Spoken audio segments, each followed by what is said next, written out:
বাল্যকাল থেকে অনেক ধাঁধার সমাধান করেছেন আপনি, তাই তো? তাহলে আজ আরেকটার সমাধান করুন। বলুন, আপনার জীবনে এমন কি আছে যেটা আপনার সবচেয়ে বড় বন্ধু আর আপনার সবচেয়ে বড় শত্রু?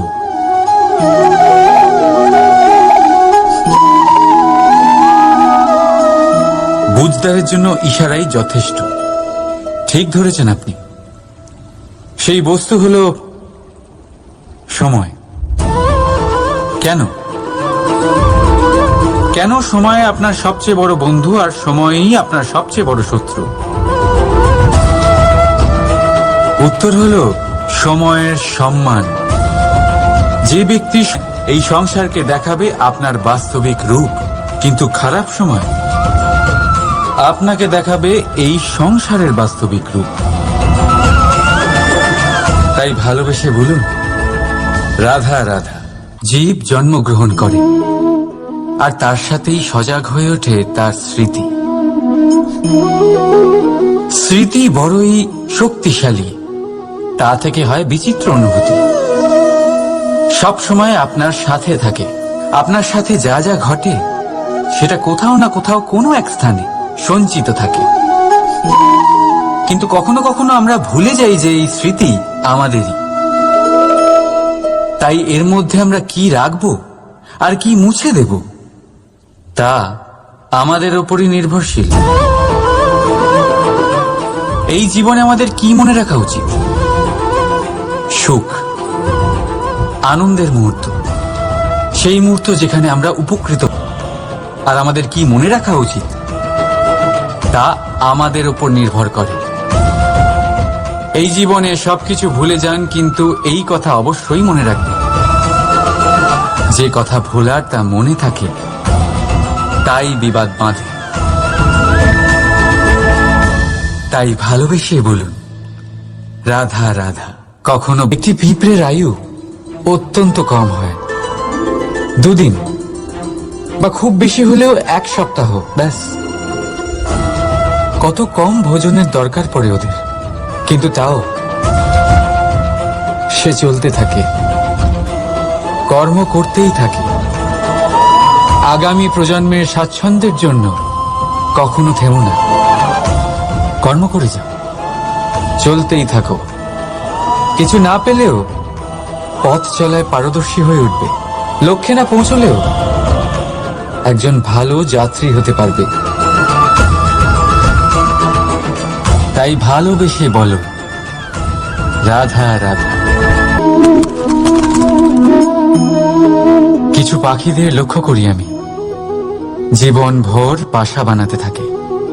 এখান থেকে ডাল কুড়িয়ে, ওখান থেকে পাতা কুড়িয়ে, সর্বদা এই কাজেই ব্যস্ত থাকে যাতে নিজের বাসা বানাতে পারে। আর এই কাজে এত মগ্ন থাকে যে নিজেদের ডানার অস্তিত্বের বিষয় সম্পূর্ণভাবে ভুলে যায়।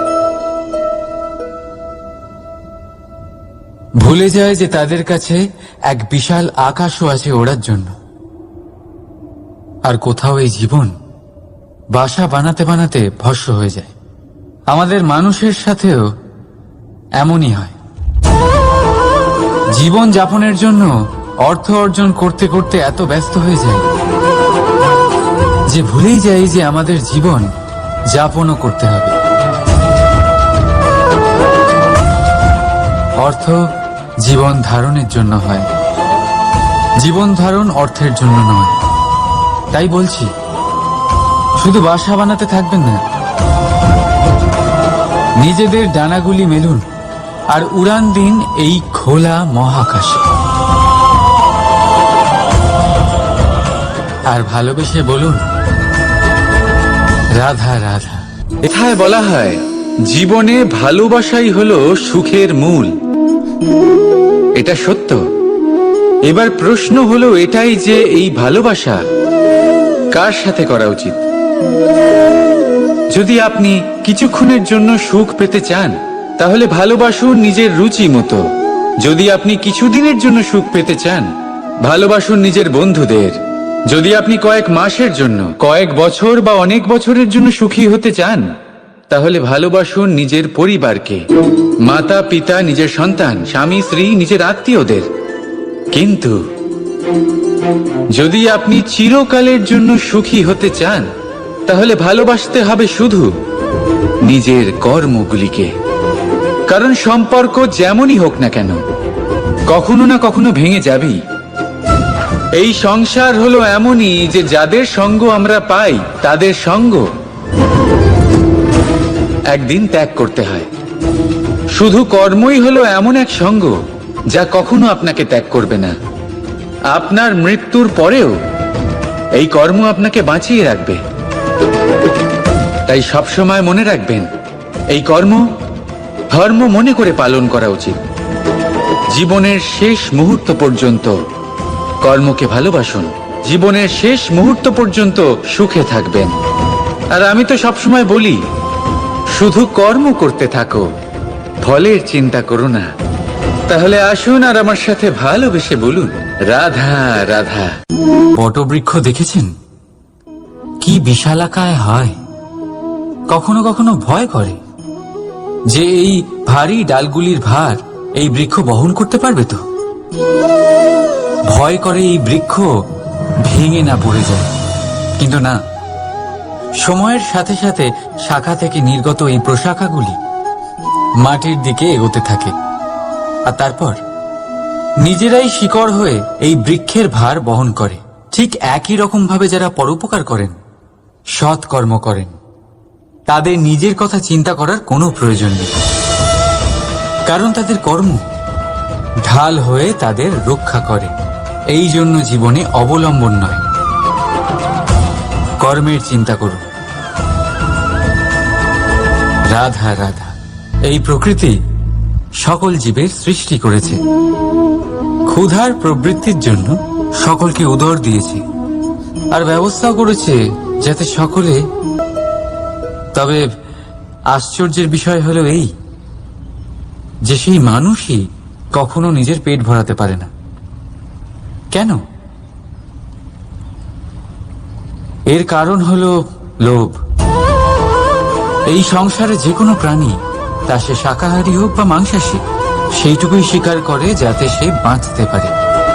বড় সবচেয়ে গুরুত্বপূর্ণ শিক্ষক কে? তাহলে কেউ বলবেন মা। কারণ এই সংসারে মায়ের থেকে বেশি শিক্ষা আর কে দিতে পারেন? কেউ বলবেন অধ্যাপক, কারণ অধ্যাপকই আমাদের অস্ত্র আর শাস্ত্রের শিক্ষা দেন। আবার কেউ বলবেন বন্ধু। কিন্তু এই তিনজনের মধ্যে একটা মিল আছে। এরা প্রথমে আপনাকে শেখান, আর তারপর আপনাদের পরীক্ষা নিয়ে দেখেন যে আপনি কি শিখেছেন।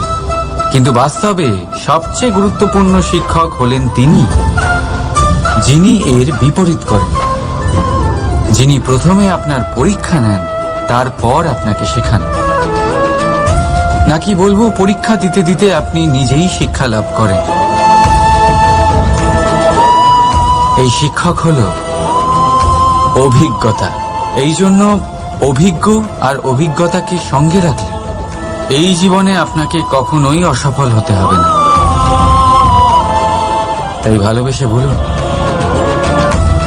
রাধা রাধা। জীবনে সময় যেমনই আসুক, আপনজনদের সঙ্গ অত্যন্ত প্রয়োজনীয়। সুখ হলে বেড়ে যায়। ভাববার বিষয় এটাই যে কে আপনার সেই আপনজন।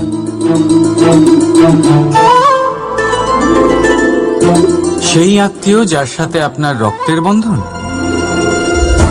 নাকি সেই বন্ধু যার সাথে আপনি বাল্যকাল থেকে বড় হয়েছেন, নাকি সেই সহকর্মী যার সাথে আপনি কাজ করেন? কেউ না। আপন সেই যে বিপদের সময় আপনার পাশে থাকে। আপনজনের পরখ সময়ের কোষ্ঠী পাথরে করা হয়। তাই মনে রাখবেন, আপনজনদের সাথে সময়ের খেয়ালই থাকে না, কিন্তু সময়ের সাথে আপনজনদের অবশ্যই চেনা যায়। তাই ভালোবেসে বলুন, রাধা রাধা। মানুষ যা তার জীবনে বদল আনতে পারবে, তাকে পথ দেখাতে পারবে, তার জীবনে পরিবর্তন আনতে পারবে, আর তাই মানুষ সংসার জুড়ে তাকেই খোঁজেন যিনি তার পাশেই আছেন।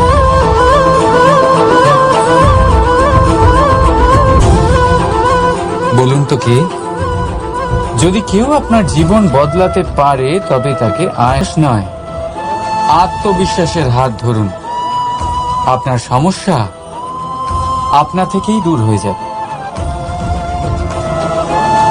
তাই ভালোবেসে বলুন, রাধা রাধা। জীবনে কিছু করে দেখাতে হলে আকাশের সেই সীমা ছুঁতে হবে যে সীমা ছোঁয়ার কথা আপনি কখনো ভাবতেও পারেন না। তাহলে নিজের মধ্যে এই 3টি গুণ সম্মিলিত করুন। প্রথম, নিজের লক্ষ্যে পৌঁছবার ইচ্ছে, একাগ্রতা। এ আপনার দ্বারা এমন কাজ করাতে পারে যা আপনি কখনো করতে পারবেন না। দ্বিতীয়, সাহস, সমস্যার সমাধান করার ক্ষমতা। এটা আপনার দ্বারা তাই করাতে পারে যা আপনি সত্যিই করার। স্বপ্ন আর লক্ষ্য একই মনে হয়। এই দুইয়েরই কথা মানুষ কল্পনা করেন।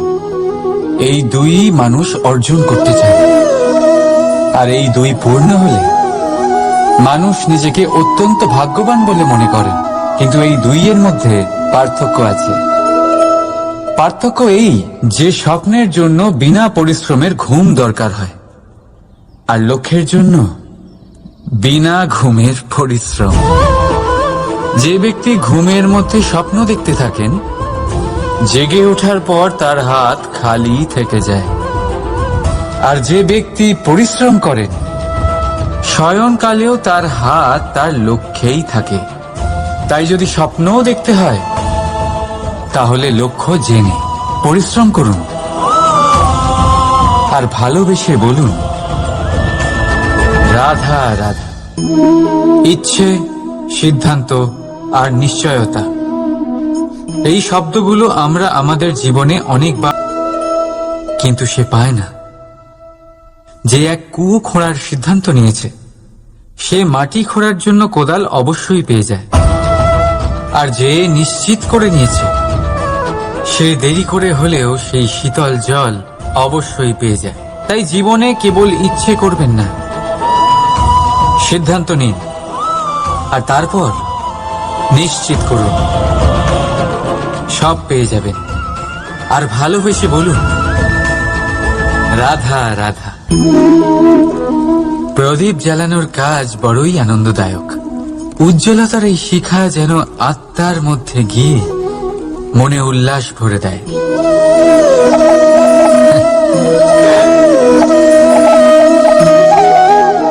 এ আমি কি করলাম? আমি একে নিভিয়ে দিলাম, অথচ এই দিয়েই আমি অন্য প্রদীপগুলি জ্বালিয়েছিলাম। কারণ যতক্ষণ এই শিখা অন্য প্রদীপগুলিকে জ্বালাচ্ছিল, ততক্ষণ এই নিজেও জ্বলছিল। কিন্তু যেই ও এই কাজ করা ছেড়ে দিল, তখন একেও নিভতে হলো। বুঝলেন? সেরকমই জীবন হলো উজ্জ্বলতা দেওয়ার আরেক নাম। যদি জীবনে শুভ কাজ করেন, অপরের উপকার করেন, অন্যদের সহায়তা করেন, তাহলেই জীবিত থাকবেন। আর যেদিন এই কাজ করা আপনি বন্ধ করে দেবেন, শ্বাস প্রশ্বাস নেওয়া সত্ত্বেও মৃত হয়ে যাবেন। তাই যতক্ষণ শ্বাস চলছে, আশারূপী উজ্জ্বলতা ছড়াতে থাকুন। বিশ্বাস করুন, মৃত্যুর পরেও আপনি অমর থাকবেন। তাই ভালোবেসে বলুন, রাধা রাধা। যবে থেকে জীব প্রাণের অস্তিত্ব পেয়েছে, তবে থেকেই আরো একটি শব্দ জন্ম লাভ করেছে, সংঘর্ষ। জন্মলগ্ন থেকেই মানুষকে বাঁচার জন্য সংঘর্ষ করে যেতে হয়। কখনো নিজের লক্ষ্যে পৌঁছবার জন্য সংঘর্ষ করতে হয়, আর কখনো যা পেয়েছেন তাকে রক্ষার জন্য সংঘর্ষ করতে হয়। কিন্তু প্রত্যেকে একই অভিযোগ করে যে সংঘর্ষ করার সময় ভীষণ কষ্ট হয়। আপনি যোদ্ধা হলে প্রহার আপনাকে সহ্য করতেই হবে। সাঁতার শিখতে হলে জলে আপনাকে প্রবেশ করতেই হবে। পায়ের তলায় তাদেরই কড়া পড়ে যারা রোজ হাঁটেন, আর যারা হাঁটেন তারা নিজেদের লক্ষ্যে অবশ্যই পৌঁছন। তাই মনে রাখবেন, জীবন ততক্ষণই আছে যতক্ষণ কর্ম করবেন। তাই সংঘর্ষ করতে থাকুন, কষ্ট ভুলে যান, আর আমার সাথে ভালোবেসে বলুন, রাধা রাধা। মন আর যিনি পান করেন তাকেও শীতল রাখে। আর যে জল এই পাত্রের বাইরে উতলে পড়ে তা হল অভিমান, যা বাইরের উত্তাপে বাষ্প হয়ে উবে যায়। সর্বদা মনে রাখবেন, আত্মসম্মান আপনাকে দৃঢ় করে,